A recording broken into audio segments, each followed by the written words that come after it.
অসম সাহিত্য সভাৰ সপ্ততিতম অধিৱেশনৰ আজি তৃতীয়টো দিন। অধিৱেশন উপলক্ষে উদুলি মুদুলি পাঠশালাৰ ভট্টদেৱ ক্ষেত্ৰ। আজি অনুষ্ঠিত হ'ব অসম সাহিত্য সভাৰ নৱনিৰ্বাচিত সভাপতিক লৈ বৰ্ণিল সাংস্কৃতিক শোভাযাত্ৰা। জাতি জনগোষ্ঠীৰ কৃষ্টি সংস্কৃতিৰে উদ্ভাসিত হ'ব পাঠশালাৰ ভট্টদেৱ ক্ষেত্ৰ। সাংস্কৃতিক শোভাযাত্ৰা উদ্বোধন কৰিব পদ্মভূষণ বঁটাৰে সন্মানিত নৃত্যাচাৰ্য যতীন গোস্বামীয়ে। ইয়াৰ পিছতে দিনৰ ভাগত অনুষ্ঠিত হ'ব মুকলি সভা।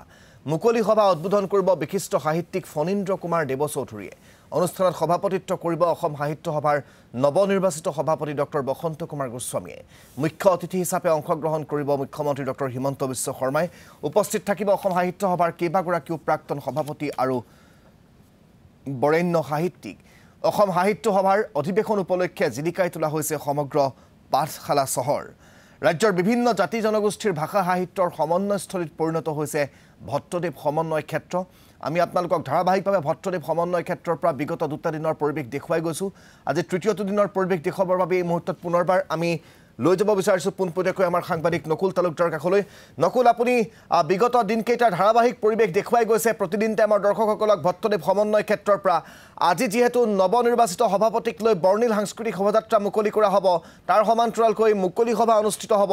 গতিকে আজিৰ দিনটোৰ বাবে কেনেকুৱা প্ৰস্তুতি, কিমান লোকে এই শোভাযাত্ৰাত অংশগ্ৰহণ কৰাৰ সম্ভাৱনা আছে বুলি জানিব পৰা গৈছে?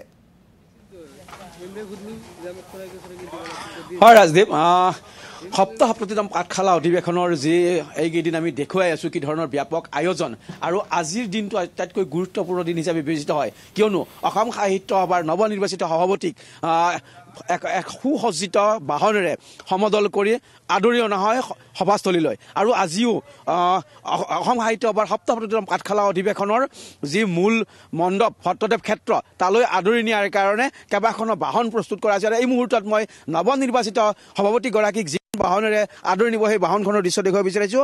শেষ পৰশ ইতিমধ্যে দিছে আৰু এইদৰে সাজু কৰা হৈছে এটা হাঁহ আৰু হাঁহৰ ৰূপত এটা সুন্দৰকৈ সজাই পৰাই তোলা হৈছে এখন বাহন।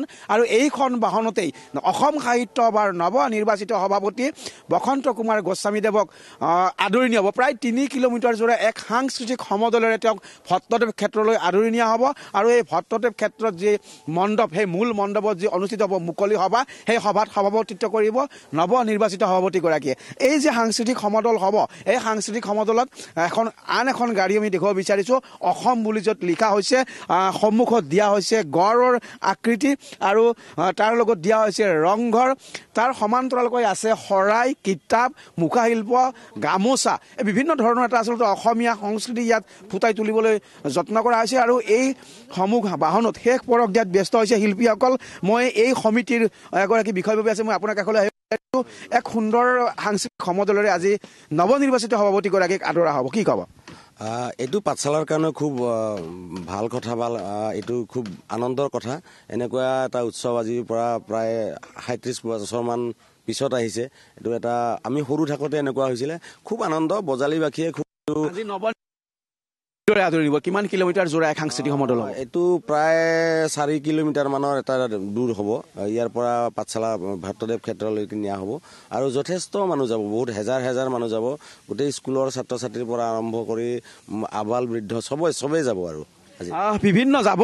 মই তাৰ পূৰ্বে কিছু দৃশ্য এইপিনে যদি চাবলৈ সক্ষম হওঁ, যি দেৱালয়, ডুবিৰ পৰি হৰেশ্বৰ দেৱালয়, এই দেৱালয়ৰ এটা আকৃতি দিয়া হৈছে, সুন্দৰকৈ আচলতে সজোৱা হৈছে। দেৱালয় সুন্দৰকৈ কৰা হৈছে। ডুবিৰ দেৱালয়ৰ যিহেতু ঐতিহাসিক এটা দেৱালয়, আৰু সেই দেৱালয়ক ইয়াত কৰা হৈছে। একেদৰে পৰিদৰ্শন কৰা হ'ব ভোগেশ্বৰ মন্দিৰ,